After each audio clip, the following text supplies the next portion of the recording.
काही प्रसंगी बोलू नका, फक्त शांत राहा. आपल्या नातेसंबंधामध्ये किंवा आपल्या कुटुंबामध्ये किंवा आपल्या रिलेशनशिपमध्ये असे काही प्रसंग येतात की ज्यामुळे खूप भांडणे होऊ लागतात आणि ती भांडणे इतकी मोठी होतात की त्यामध्ये कोणीही ऐकण्यास तयार नसतं. अशा वेळी आपण न बोललेलंच बरे असते, कारण समोरचा व्यक्ती हा आपल्याला ऐकू घेण्यास तयार नसतो. तो आपल्याच रागामध्ये असतो. आपण कितीही त्याच्यासमोर बोलण्याचा प्रयत्न केला, समजावण्याचा प्रयत्न केला किंवा भांडण्याचा देखील प्रयत्न केला तरी तो आपला मुद्दा हा खरा आहे यावर ठाम असतो. अशा वेळी आपण न बोललेलंच बरं असतं.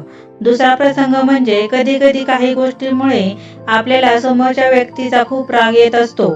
आपण किती जरी कंट्रोल केलं तरी तो राग आपल्यामध्ये वाढतच जातो आणि कारण नसताना आपण त्याच्याशी भांडू लागतो आणि हे भांडण इतके होते की काही गोष्टी आपण त्याला असे बोलू लागतो की त्या भांडणाचा आणि त्या गोष्टीचा काही एक संबंध नसतो.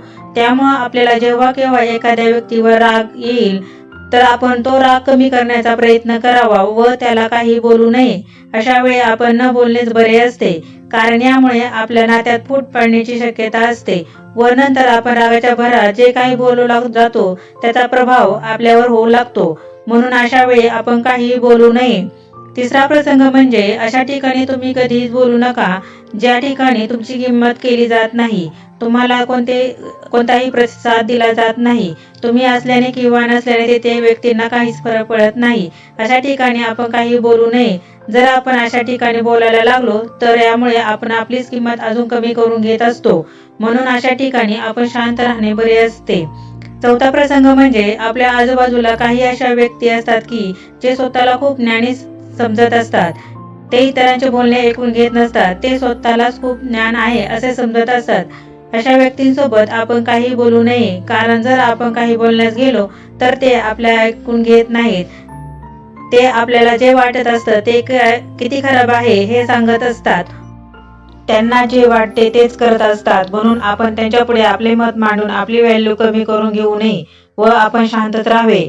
पाचवा प्रसंग म्हणजे आपल्या रिलेशनशिपमध्ये आपला पार्टनर व आपल्यामध्ये काही वेळेस काही गोष्टी बिनसलेल्या असतात की त्यामुळे आपल्यात भांडणे झालेले असतात किंवा त्याची चूक असते, काही वेळेला आपली चूक असते. अशा वेळेस जर आपण त्याच्यासमोर भांडायला गेलो तर तो आपल्याला ऐकून घेण्यास तयार नसतो. त्याने आधीच ठरवलेले असते की आपली काही चूक नाही, मी याचे काही ऐकून घेणार नाही. तर अशा वेळी आपण काही बोलू नये. जर आपण बोलायला गेलो तर तो ऐकून घेणार नाही, त्यावर तो खूप इरिटेट होईल व यामुळे आपल्यात खूप भांडणे होण्याची शक्यता असते. म्हणून अशा वेळी आपण काहीच बोलू नये. हा व्हिडिओ तुम्हाला आवडला असेल तर व्हिडिओला लाईक, शेअर आणि चॅनलला सबस्क्राईब करा. धन्यवाद.